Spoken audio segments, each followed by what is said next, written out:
one thing led to another, and 8 years later, we have 2 kids.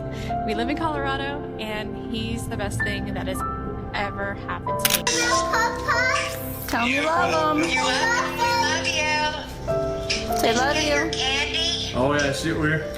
The disappearance of a pregnant Frederick woman and her 2 children has captured the nation's attention. It also shows Watts walking around his truck and putting items inside.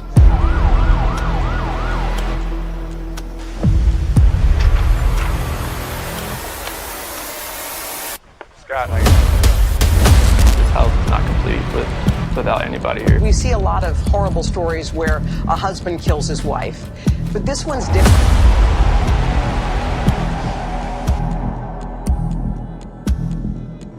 Did have something to do with their disappearance, it would be really stupid for you to come in and take a polygraph.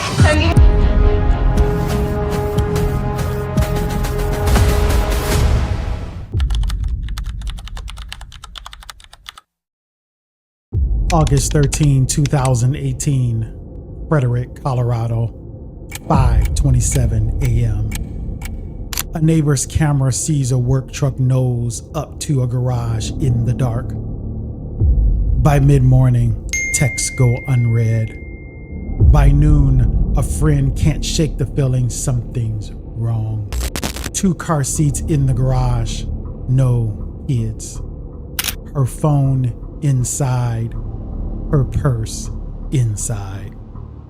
So what happened between the driveway in the dark and the silence after? This is Tragedy Revisited. Before the headlines, there was Shanann Watts, 34, living with lupus, showing up anyway. A mom who filmed little joys for family on Facebook. First day outfits, kitchen dances, bedtime giggles. Pregnant with a son she'd already named Nico. Bella, 4, careful and bright.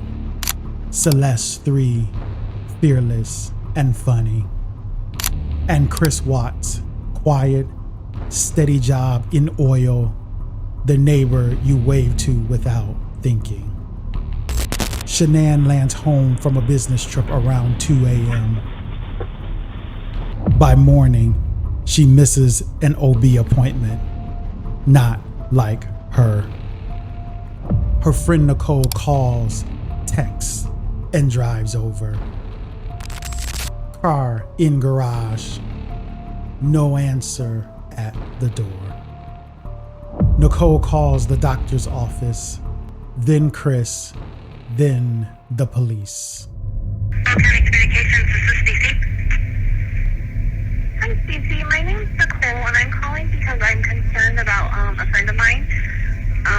I dropped her off at her house at 2 in the morning last night because we were out of town together, and we were on the way back from the airport, and she's having issues, and she's pregnant, and I haven't been able to get a hold of her this morning, and I've gone to her house, and her car's there, and stuff like that, but she won't answer the door, she won't answer phone calls, she won't answer text messages, and I'm just really, really concerned, and she had a doctor's appointment this morning, and she didn't go to it, and I don't know what to do. I've called him and talked to him, and he said that she went on a play date with her other 2 daughters, but if she went on a play date, they're both in car seats. Why would she not take her car? Officers arrive for a welfare check. Body cam records the sidewalk. The doorknob rattles. Nicole's voice catching on. She wouldn't miss this. How you been? Hi. You're Nicole? Yes. Okay. What's going on? So my friend, we were out of town for a business trip this weekend. All right. And I dropped her off at 2 o'clock this morning. She's 15 weeks pregnant. She wasn't feeling well, and she had a doctor's appointment this morning at 9, and I told her to let me know if she needed me to take her. She's got 2 little girls. And she was very distraught over the weekend, wasn't eating normally or drinking, and we kept trying to force it on her because she's pregnant. Her husband and her supposedly are separating, but she didn't know this. She thought they were just having issues. He disclosed that to me today. Chris pulls up. He lets them in. Scott, how you doing? How's it going? So this is the only vehicle she would have? Only one that She would drive? Okay. Inside, purse, keys, phone, kids' blankets. On the porch, he explains, measured words, arms folded tight. She came home from the airport 2 a.m. and I left around 5:15. She was still here.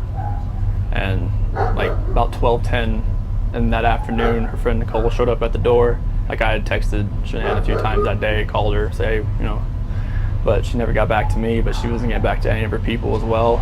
And that's what really concerned a lot of people, is like, if she's not getting back to her, like if she doesn't get back to me, that's fine, like she gets busy during the day, but she didn't get back to her people, which was very concerning. And Nicole called me when she was at the door, and that's when I came home. Next door, a neighbor rewinds his camera.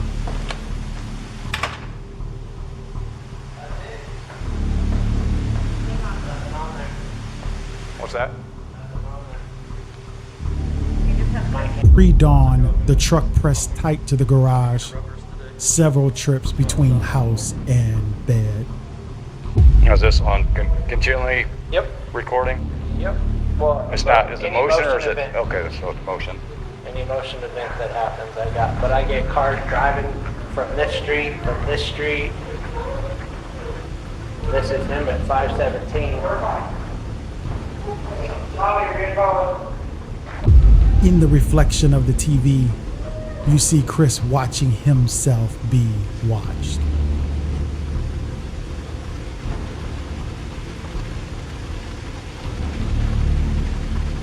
That afternoon, he pleads on local news for his family to come home.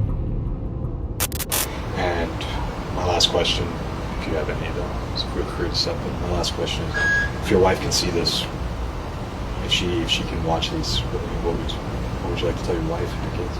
Shanann, Bella, Celeste, if you're out there, just come back. Like, if somebody has her, just please bring her back. I need to see everybody. I need to see everybody again. This house is not complete without anybody here. 2 days later, he takes a polygraph and fails. There should be no question in your mind whether you need to answer yes or no to the questions, okay? So the first relevant question that I'm going to ask, that we had already gone over, is going to be, did you physically cause Shanann's disappearance? No. Are you lying about the last time you saw Shanann? No. Interrogation tightens like a loop. Timeline, inconsistencies, motive. Again, the loop smaller and smaller. Prosecutors would later say, in the bedroom, Shanann is killed. The children are smothered. Before dawn, he loads the truck, drives to a remote oil site he knows by heart. Search teams move from hope to dread. The oil site becomes the center. Within days, the family is found. The word missing is replaced by mourning. November 2018, Chris Watts pleads guilty to 9 felonies. First-degree murder, unlawful termination of a pregnancy, and more. At Shanann's family's request, the death penalty is taken off the table. He receives 5 life sentences without parole, plus additional years. We talked a lot about whether we would require him to come forward and give us what we believe to be a complete, accurate, and truthful statement. I think all of those who were involved never truly believed that he would give us an accurate statement. What I can tell you most affirmatively today by what happened in the courtroom is the spotlight that he tried to shine on Shanann falsely, incorrectly, and frankly a flat-out lie has been correct. After a case like this, a neighborhood learns to see ordinary things differently. A porch light, a driveway, a timeline you can't stop replaying. The screens make it feel modern. Doorbell cameras, body cams, text threads. The loss is older than all of that. And one thing holds true. Shanann, Bella, Celeste, and Nico should be here. What's your take on this case? Drop it in the comments.